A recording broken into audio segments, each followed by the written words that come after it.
So our boy Odstacross has decided he's gonna try and do an impartial, unbiased review of the day before, which is a horrible mistake, as we already know. Went into this with an open mind. I steered away from all the videos, all the tweets, all the articles, everything that I really should have been looking at, but I decided to give the day before a fair shake, to let it speak for itself. And so it did. And let me just say, you see, this is your prime example why the world is not governed by fairness at all. Because fairness is stupid at the end of the day.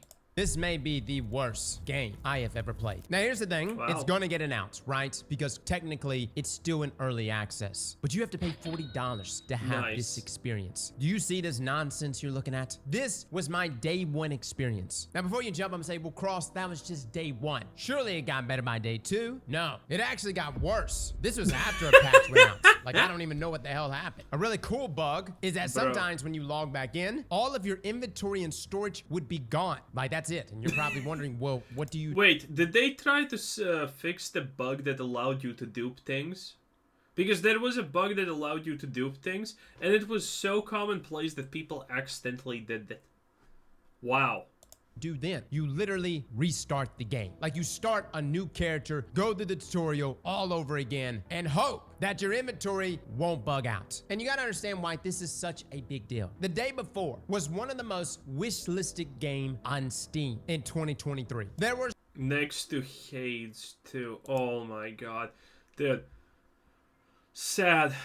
Man, Hades 2 is gonna be absolutely fire, boys. Game on Steam in 2023. There were so many people tuning in on Twitch and elsewhere to see this game. And with all that anticipation, with all the rumors that swirled around this game for years, and with a $40 price tag, I present to you the worst game I have ever played. Now let me just take you down memory lane real quick. The day before was first announced back in 2021 when indie studio Fantastic dropped their first reveal trailer for their newest game. Now this game was initially advertised as an open world zombie survival MMO, which of course caused a ton of hype around the game to build. However, after the game's announcements, months went by without any updates from the studio. Previously, Fantastic had only ever published much smaller games, especially in comparison to what they were trying to pull off with.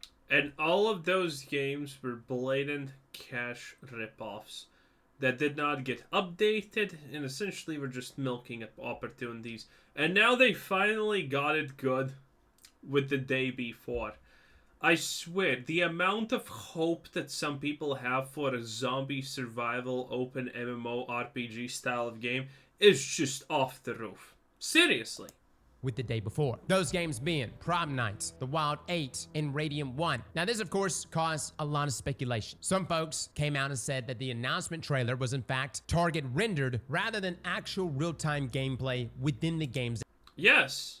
As most trailers are. If you can't tell the difference, that's on you, honestly, for being stupid.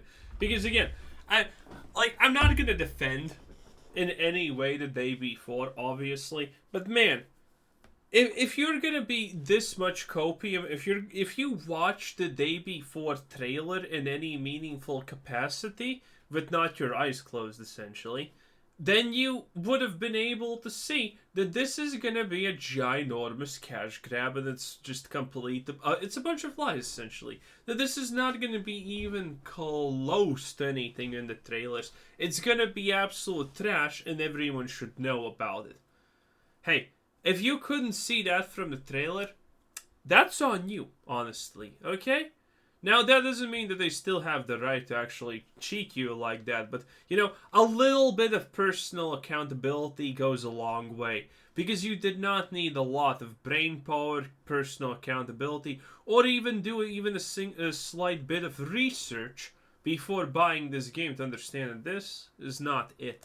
Engine. Then finally, the day before was hit with its first delay, partly due to legal battles surrounding the game's name. The developers also said they had decided to shift development of the game over to Unreal Engine 5, stating that the more advanced and adapted open world engine will make the gameplay of the day before even more fantastic. Now, the release window was originally set for June 2022, but because of this legal issue and the desire to upgrade engines, the game missed its first mark. Now, shortly after the news of the first delay, the studio received further skepticism as it appeared appeared that they were looking for unpaid volunteers to help with its upcoming projects. Well, they called it something else. They called it, I don't remember what they called it, but they definitely did not call it unpaid volunteers.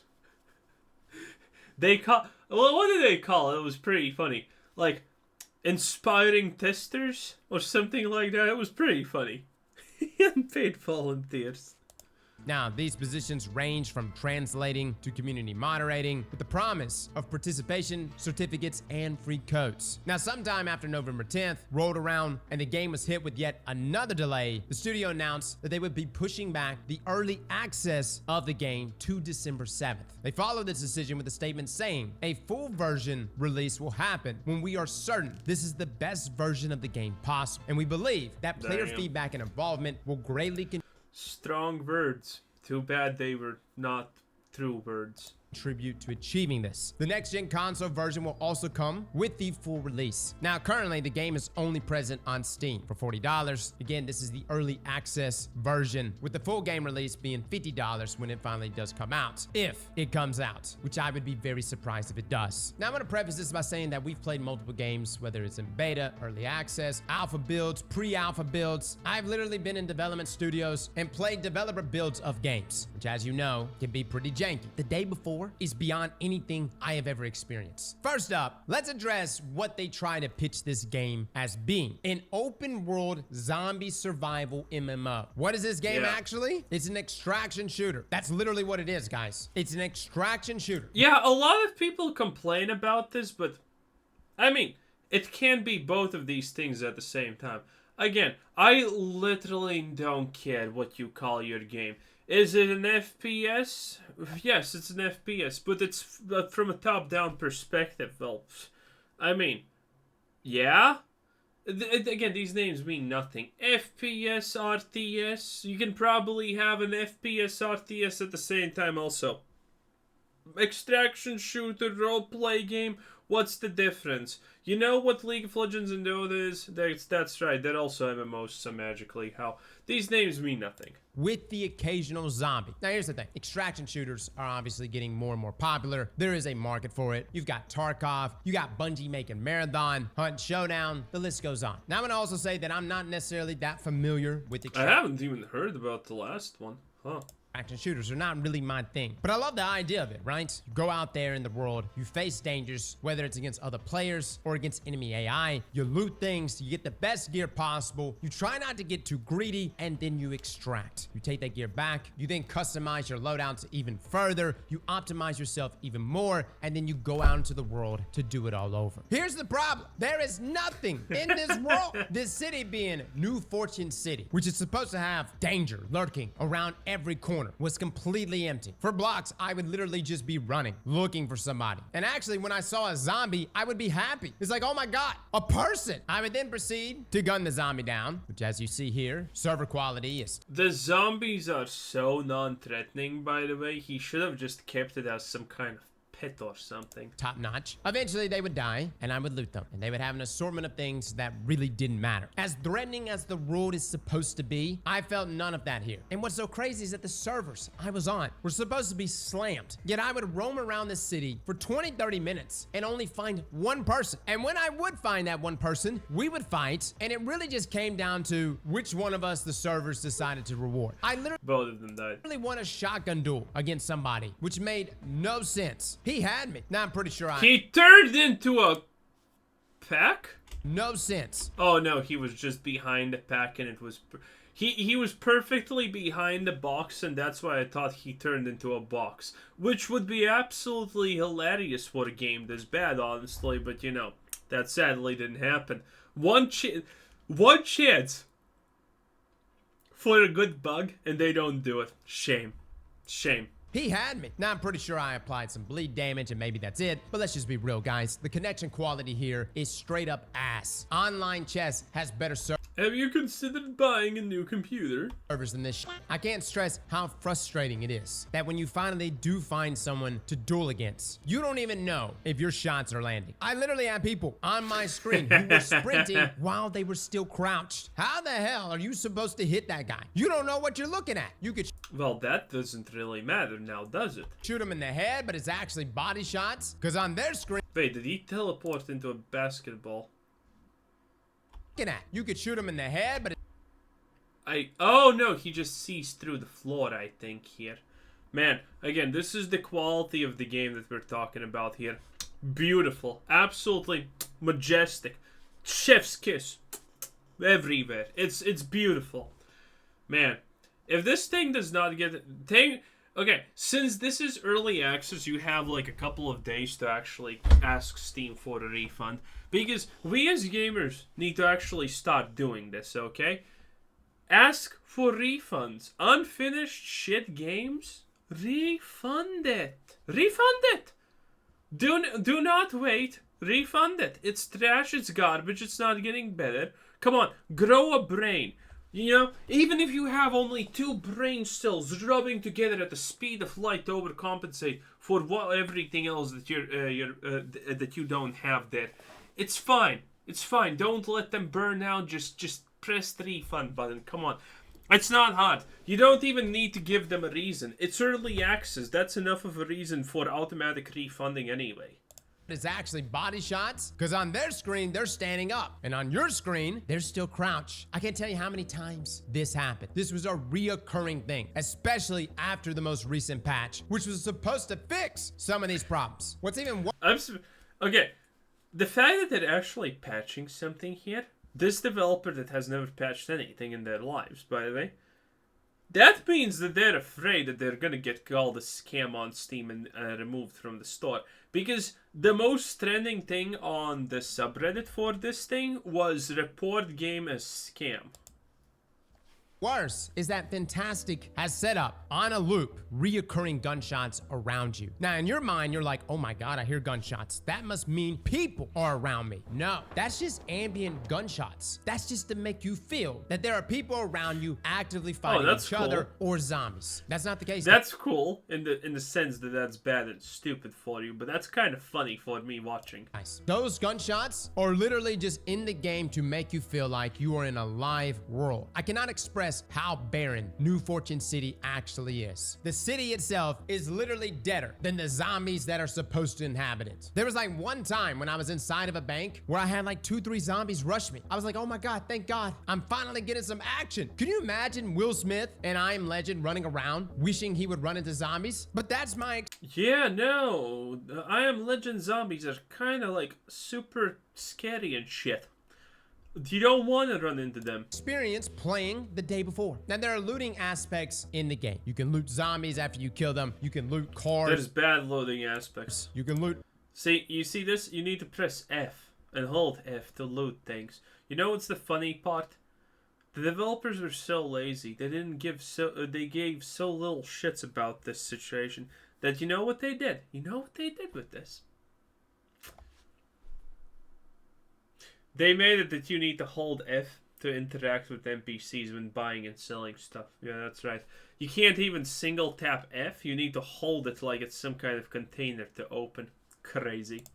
Office cabinets and purses. None of those really have any good items. Most of those items are normally like quest associated items, which would just net you money when you get back to the settlements. The best items really just come from other players. And if the servers bless you, you may get a kill. I can't even say that getting a kill on these guys really felt satisfying. It was just like, okay, which one of us is actually going to get screwed in this encounter, because skill has nothing to do with this. Now, upon picking up loot from all these different sources, you have an option. You can either continue or you can go extract your loot. Now, there is a main extraction point, which will allow you to take everything in your inventory, backpack, etc. There's also an extraction that like leaves behind your backpack, but it's like on a day and night cycle. And I don't know if this is something in other extraction shooters, but it literally depends on when you go there to extract. Now, I actually did an extraction. I was like, okay, I'm gonna go all the way because hopefully someone is gonna be at the extraction point, camping it, waiting to kill me. Dude, I looked everywhere. No. I was gonna say, yeah.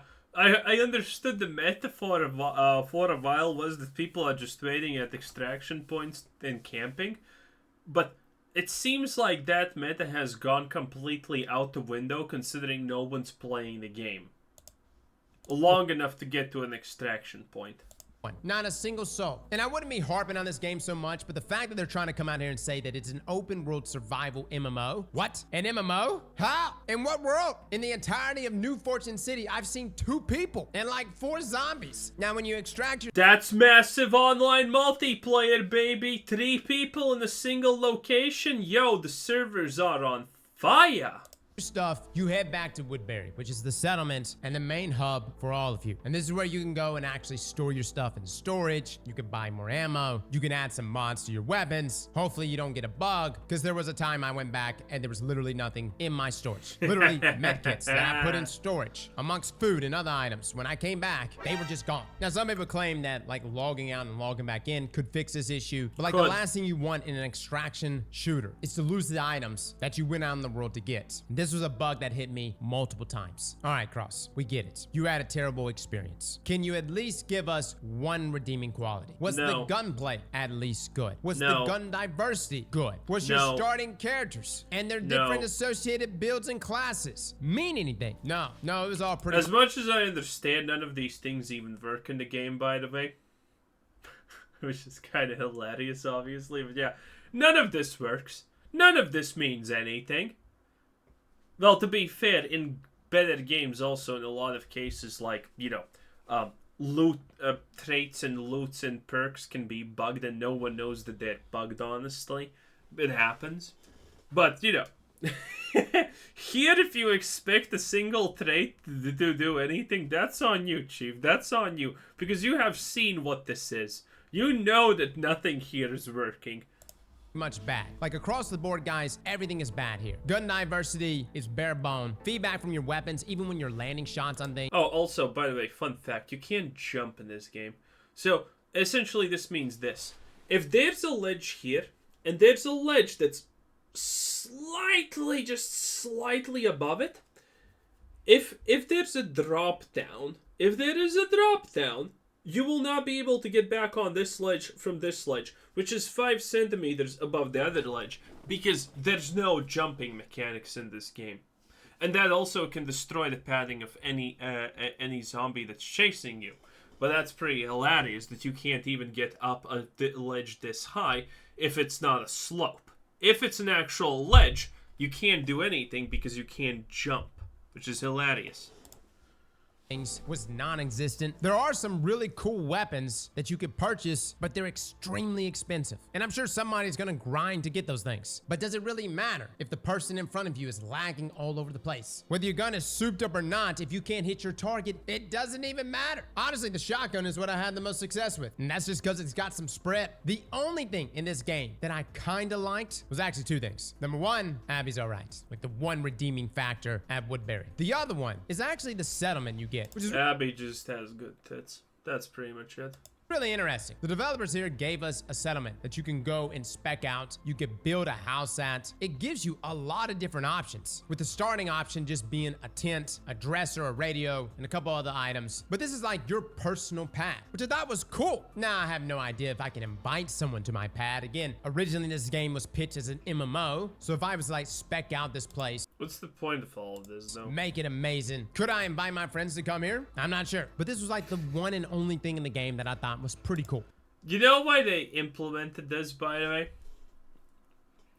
They probably added this on the offshoot chance, at that minor chance, that the game becomes big. People keep playing it, and they most likely can sell furniture as microtransactions. I can bet my sweet Betsy that that's exactly what they went for.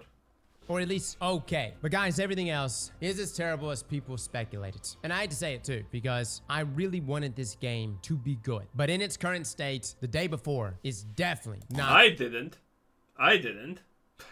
want this game to be good because it was visibly bad. worth $40. And I don't even know if the developers are going to be able to improve this game to the point where it's ever worth $40, much less $50 at launch. Keep in mind, Remnant 2 was $50. And look how much content we got out of Remnant. Such an amazing game and worth every penny. And I would actually pay more for Remnant 2. The day before though, I think it's crazy that $40 is He's stuck in the car. being charged here. And I know there's gonna be a lot of comments like, Cross, they literally stole assets from other games. It's literally... Oh, who cares about that? World of Warcraft and its golden, they stole everything from everything that moved as long as it was good. And everyone was okay with this. By the way, the whole city is a pre-made asset that you can buy on the Unreal Engine storefront for $300. They did not even buy the good inventory systems for $60, okay? That's how lazy they were. The reason that the city actually is kind of decent and looks kind of cool at times is because it wasn't made by the developer. Okay? The only thing that wasn't made by the developer is actually decent, and people don't instantaneously just massively hate it. It is what it is. Gonna be a lot of comments like, Cross, they literally stole assets from other games. It's literally the Division. Look, let me... Well, yeah, well, wait, that's not stealing assets, first of all. Let's not get this twisted, okay? They didn't steal assets. They stole how things look. For example, the look from the game at the start right here, you know, is from The Last of Us. Some scenes, how people are walking and whatnot and shooting in places was stolen for Cyberpunk and GTA. And you know what? That's fine. That's smart. That's what you do, okay? Because no one's gonna try and sue them for having the same exact game poster as The Last of Us, because that's crazy. You're never winning that. No one's gonna try and sue them from stealing from a GTA trailer when the character walks and you see him like from the bottom or something. That's not happening. I have no problem with this. But again, that's not assets. That's not stealing assets. Asset stealing is very provable and very bad. It's from other games. It's literally the Division. Look, let me just say, I'm okay with the developer coming in there and saying, listen, we're going to take a game concept, we're going to refine it, and we're going to make it substantially better, but draw inspiration from this game and that game. I'm okay with that. What the day before has done is they've drawn inspiration, but have made their game substantially worse than all of those games. And that's what blows my mind here. Now, for those that think I'm just pooping on this game unnecessarily, please go play it for yourself then. Maybe you get a different... No, don't play it for yourself. You're just gonna waste money. Different experience than I got. Just make sure you stay within that 2-hour window so that you can get a refund. Fellas and ladies, thank you all for coming and watching. Wait, what was that? The best part of the game was the refund button. True. A refund. Fellas and ladies, thank you all for coming and watching. And as always, slap that like button. Okay, that was our boy. That was our boy. It's the cross. Oh, what a time to be alive, dude. Man, the day before. It was crazy. Oh, it was crazy. Especially if you knew about this game beforehand. you could say a day before. Anyway, this was Kuzer Sensei. Thanks for watching. Subscribe if you haven't already. And have a nice day. Bye-bye.